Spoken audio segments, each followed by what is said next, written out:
Hello friend, जय हिंद। आज हम बात करेंगे यूपी स्कॉलरशिप 2023-24 को लेकर के। इनका फॉर्म रिजेक्ट हो जाएगा, आप सभी को पता है। अगर आप इन 7 तरह की गलतियों को करते हैं तो आपका फॉर्म 100% रिजेक्ट हो जाएगा, जो कि ऑफिशियल नोटिस डीडब्ल्यूओ की तरफ से जारी की गई है। जैसा कि आप सभी के यूपी स्कॉलरशिप का जो स्टेटस है उसमें ये चीज़ें आपके शो होंगी कि आपका फॉर्म क्यों रिजेक्ट हुआ है, क्या रीज़न है इसका। सारी चीज़ें आपके फॉर्म में शो हो जाएंगी, ठीक है स्टूडेंट। और लेकिन जो जितने भी स्टूडेंट हैं, अगर उनका फॉर्म रिजेक्ट हो रहा है तो इन्हीं 7 रीज़न की वजह से होगा और उनको करेक्शन करना कंपलसरी होगा, ठीक है डियर स्टूडेंट। चलिए वीडियो को स्टार्ट करते हैं। वो 7 पॉइंट कौन कौन से हैं, अगर आपके इन 7 पॉइंट में से किसी पॉइंट पे गलती की है तो आपको करेक्शन करना कंपलसरी हो जाएगा। डियर स्टूडेंट, मैं उससे पहले आपको बताऊँ कि अगर आप इस चैनल पर नए हैं तो चैनल को सब्सक्राइब कर लीजिए, वीडियो को लाइक एंड शेयर कर दीजिए, जिससे आने वाली हर एक वीडियो आपको टाइमली मिलती रहे। इस चैनल पर आपको यूपी स्कॉलरशिप से रिलेटेड हर एक अपडेट मिलती रहती है, चाहे यूपी स्कॉलरशिप आने को लेकर के हो, करेक्शन को लेकर के हो, या फिर फॉर्म फिल करने को लेकर हो। सारी एक अपडेट आपको टाइम से मिलती रहती है। चलिए डियर स्टूडेंट, मैं बताऊं ऑफिशियल नोटिस को लेकर के। ये देखिए, नोटिस जो है वो 18 दिसंबर 2023 को जारी हुई थी। उस नोटिस के रिगार्डिंग उस नोटिस में क्या मेंशन था, क्या आप लोगों ने उस गलती को दोबारा से कर दिया है या फिर नहीं, सारी चीज़ों को बताएंगे डियर स्टूडेंट। चलिए वीडियो में मैं आपको सबसे पहले दिखा दूं कि क्या वो गलती है। जब इसमें नोटिस में, तो ये नोटिस आपकी एक्सटेंड हुई थी, मतलब डेट आपकी फिर से स्कॉलरशिप फॉर्म को फिल करने को लेकर के। जैसा कि पता है कि आपकी जो स्कॉलरशिप है वो 15 मार्च से आनी स्टार्ट हो जाएगी। जितने भी स्टूडेंट का फॉर्म फिल हो चुका है, मतलब एकदम क्लियर फॉर्म फिल हो चुका है, उनकी कोई भी गलती नहीं है, सारा कुछ सही है, उनको करेक्शन भी नहीं करना है, तो उनकी जो स्कॉलरशिप है वो 15 मार्च से आनी स्टार्ट हो जाएगी, ठीक है स्टूडेंट। मैं बताऊंगा आपको 7 पॉइंट कौन कौन से हैं, बट उससे पहले बताऊं कि अगर आपको यूपी स्कॉलरशिप से रिलेटेड कोई भी अपडेट चाहिए तो आप upmsp/edu.com सर्च करके जाएंगे तो आपके पास कुछ इस तरह की वेबसाइट ओपन हो जाएगी, जहां पे आप देख पाएंगे कि ये वाली वेबसाइट जो है upmsp/edu.com। यहाँ से जाने के बाद में आपके पास इस तरह का पेज ओपन हो जाएगा, जहाँ पे आपको यूपी स्कॉलरशिप से रिलेटेड, यूपी बोर्ड से रिलेटेड सारी चीज़ें आपको देखने को मिल जाएंगी। जो भी जानकारी आपको चाहिए आप सर्च करके जाके वहाँ से देख सकते हैं यूपी स्कॉलरशिप से रिलेटेड।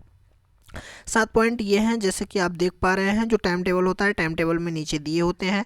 यहाँ पे देखिए लिखा है कि सबसे पहला पॉइंट है, उक्त समय सारणी के समयावधि के अंतर्गत वार्षिक परीक्षाफल सेमेस्टर होने की दशा में दोनों सेमेस्टर का परीक्षाफल घोषित होने के बाद उत्तीर्ण या फिर प्रोन्नत यानी प्रमोटेड विथ मार्क होने पर ही छात्र अपने पूर्ण आवेदन पत्र का नवीनीकरण कर सकेंगे। यानी इसमें कहा गया है कि जितने स्टूडेंट रिन्यूअल किए हैं, जब तक वो अपने मार्क्स को नहीं डालेंगे, जब तक पास का नहीं सेलेक्ट करेंगे, तब तक उनका फॉर्म पूर्ण नहीं माना जाएगा। बहुत से स्टूडेंट ऐसे हैं जिन्होंने रिजल्ट नॉट डिक्लेयर्ड यानी रिजल्ट नॉट डिक्लेयर्ड करके सेलेक्ट कर दिया है, तो उनके फॉर्म जो है वो 100% रिजेक्ट हो जाएंगे। उनको अपना करेक्शन करना कंपलसरी होगा, ठीक है। पहले पॉइंट में यही कहा गया है कि आपका पूरी तरह से रिजल्ट जारी हो जाना चाहिए, उसके बाद में जो है वो तभी आपका फॉर्म पूर्ण माना जाएगा। दूसरा पॉइंट आता है, नवीनीकरण के छात्र को केवल अगली कक्षा में प्रवेश की तिथि, गत वर्ष का परीक्षाफल व एनरोलमेंट नंबर अंकित करते हुए ऑनलाइन आवेदन किया जाना है। नवीनीकरण के आवेदन में कोई अन्य सूचना नहीं भरनी है। यानी अगर आप नवीनीकरण के स्टूडेंट हैं और आप में से कोई गलती हो गई है, मान लीजिए फॉर्म को फिल करते समय, तो अगर आप मतलब अपना जो जिस क्लास में है, जैसे मान लीजिए आप सेकंड ईयर में हैं, तो सेकंड ईयर में कब एडमिशन लिया और आपका फर्स्ट ईयर में कितना मार्क्स था और इनरोलमेंट नंबर क्या है, केवल इन तरह 3 चीज़ों को आपको डालना है फॉर्म में। बाकी कुछ भी अगर आप फिल कर रहे हैं, गलत फिल कर रहे हैं, तो कोई दिक्कत नहीं है। आप अगर इन 3 तरह की चीज़ों को सही फिल करेंगे तो आपका फॉर्म नहीं रिजेक्ट होगा, बाकी स्टूडेंट का फॉर्म रिजेक्ट हो जाएगा। फिर बात करें तीसरे पॉइंट की, जो तीसरा पॉइंट है वो काफ़ी ज़्यादा इंपॉर्टेंट होने वाला है। इसमें लिखा है, छात्रों द्वारा वार्षिक परीक्षाफल, दोनों सेमेस्टर का परीक्षाफल न निकलने की दशा में result not at declared option चुनते हुए ऑनलाइन आवेदन किया जा सकेगा। ऐसे सभी छात्र का डाटा संदेहास्पद श्रेणी में रहेगा। यानी संदेहास्पद श्रेणी का मतलब होता है जो करेक्शन लिस्ट है उसमें सस्पेक्टेड डाटा लिस्ट जो आती है उसमें रहेगा। और उसमें लिखा है, समय सारणी में सस्पेक्टेड डाटा को सही करने की समयावधि के अनुसार परीक्षाफल भरते हुए आवेदन पूर्ण करके संस्था में परीक्षाफल अंकित कराते हुए अग्रेषित कराना होगा, ठीक है। यानी जब भी आप जब आपका रिजल्ट जारी हो जाए, जैसे करेक्शन डेट स्टार्ट होती है तुरंत ही आप सभी को अपनी सारी डिटेल क्या होगी, मतलब जो भी आपका मार्क्स रहेगा और कितने फर्स्ट डिवीज़न सेकंड डिवीज़न कितना परसेंटेज है, सारा कुछ फिल करके हुए करेक्शन करके उसके बाद में कॉलेज में सबमिट करना है। कॉलेज में सबमिट करने के बाद में कॉलेज से आपके अपने फॉर्म को वेरीफाई करवा लेना है, ठीक है। उसके बाद लिखा है परीक्षा फल न निकलने व छात्र द्वारा पूर्व में पूर्ण किए गए आवेदन में संशोधन न करने व संस्था द्वारा संशोधित किए गए आवेदन को अग्रेसित न करने की दशा में आवेदन निरस्त माना जाएगा। यानी मान लीजिए कि आपका करेक्शन के टाइम तक आपका रिजल्ट नहीं आता है और आप अपना करेक्शन नहीं कर पाते हैं, तो आपका जो फॉर्म है वो करेक्शन के टाइम में अगर आप सही नहीं करेंगे या फिर सही कर देते हैं आप करेक्शन फॉर्म को सही करके और कॉलेज में नहीं सबमिट करेंगे, जब तक अगर आपके कॉलेज वाले वेरीफाई नहीं करेंगे तब तक जो आपका फॉर्म है वो रिजेक्ट कर दिया जाएगा। अगर तब करेक्शन टाइम से पहले आपके कॉलेज वाले आप करेक्शन करके कॉलेज में फॉर्म को सबमिट कर दें और कॉलेज से फॉर्म वेरीफाई हो जाए, तभी आपकी स्कॉलरशिप आएगी, अन्यथा की स्थिति में आपका फॉर्म रिजेक्ट हो जाएगा। 3 पॉइंट आपके ये क्लियर हो गए। चौथा नंबर पॉइंट है, लिखा है संस्था द्वारा छात्रों का आवेदन ऑनलाइन अग्रेसित करते समय छात्र का गत वर्ष की परीक्षा फल मतलब परीक्षाफल का पूर्णांक प्राप्तांक व उपस्थिति का प्रतिशत सही रूप में भरना अनिवार्य है।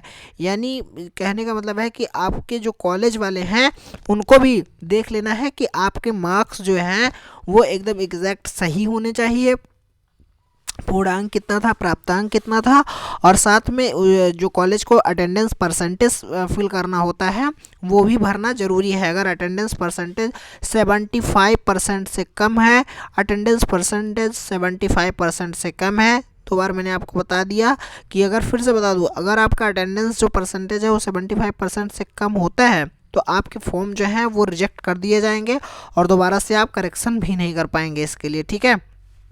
इसमें 5वां पॉइंट आता है विश्वविद्यालय एवं एफिलेटिंग एजेंसी परीक्षा परिणाम घोषित होने की तत्काल छात्रवृत्ति पोर्टल पर अपने लॉगिन से निर्धारित मॉड्यूल पर अपलोड करेंगे, जिससे कि छात्र द्वारा आवेदन करते समय ही परीक्षा फल परिणाम से मिलान लाइव हो सके और स्क्रूटनी के समय मिलान किया जा सके। यानी कहने का मतलब यह है कि इसमें कहा गया है कि जो भी विश्वविद्यालय में फ्लैटिंग एजेंसी हैं, जैसे ही मान लीजिए उनका रिजल्ट नहीं आ पाया है और उस विश्वविद्यालय फ्लैटिंग एजेंसी के जितने भी स्टूडेंट हैं उन्होंने रिजल्ट एट नॉट डिक्लेयर्ड करके फॉर्म को फिल कर दिया है, तो उनको सूचित किया जा रहा है कि जैसे रिजल्ट आता है तुरंत आप छात्रवृत्ति पोर्टल पर जो है वो अपलोड कर देंगे मॉड्यूल को, अन्यथा की स्थिति में स्टूडेंट का फॉर्म वेरीफाई नहीं हो पाएगा। और अगर वो टाइमली अपलोड कर दिए रहेंगे तो जो उनका फॉर्म है वो स्क्रूटनी के समय मिलान हो सकेगा और फॉर्म वेरीफाई किया जा सकेगा। 6 नंबर ऑप्शन लिखा है निम्न स्थिति उत्पन्न होने की जिला समाज कल्याण अधिकारी को आवेदन को केवल निरस्त किए जा सकेंगे। अगर इनमें से मतलब 2 तरह की अगर आप गलती कर रहे हैं 3 तरह की, तो आपके जो फॉर्म है वो कंफर्म इसमें लिखा है कि रिजेक्ट कर दिए जाएंगे। देखिए लिखा है कि संबंधित विश्वविद्यालय फ्लैटिंग एजेंसी के स्तर से घोषित परीक्षा परिणाम के अनुसार आवेदन में छात्र द्वारा व आवेदन अग्रसर के समय संस्था द्वारा भरे गए परीक्षा का न मिलान होने पर परीक्षाफल आपका जो है वो रिजेक्ट कर दिया जाएगा।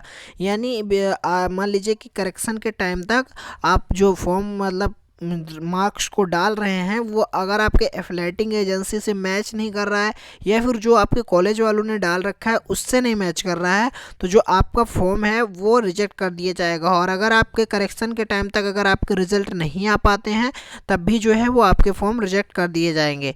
दूसरा ख नंबर ऑप्शन है कि विश्वविद्यालय एफिलेटिंग एजेंसी द्वारा संस्था छात्र को सत्यापित न किए जाने पर, अगर जो विश्वविद्यालय फ्लैटिंग एजेंसी है उसके अगर वो स्टूडेंट को जो सत्यापित है सत्यापित नहीं है वो लिख रहा है, मतलब जिसका लिखा है सत्यापित नहीं है या फिर जिसका कॉलेज लिखा है कि सूची नहीं है, उनका भी फॉर्म रिजेक्ट कर दिया जाएगा। अगर अभी आप में आ रहा है कि सत्यापित नहीं है तो बिल्कुल मत परेशान होइए क्योंकि अभी उसका टाइम है, बट अगर एक टाइम के बाद भी आ रहा यही चीज़ स्टार्ट रहता है तो आपका फॉर्म रिजेक्ट कर दिया जाएगा।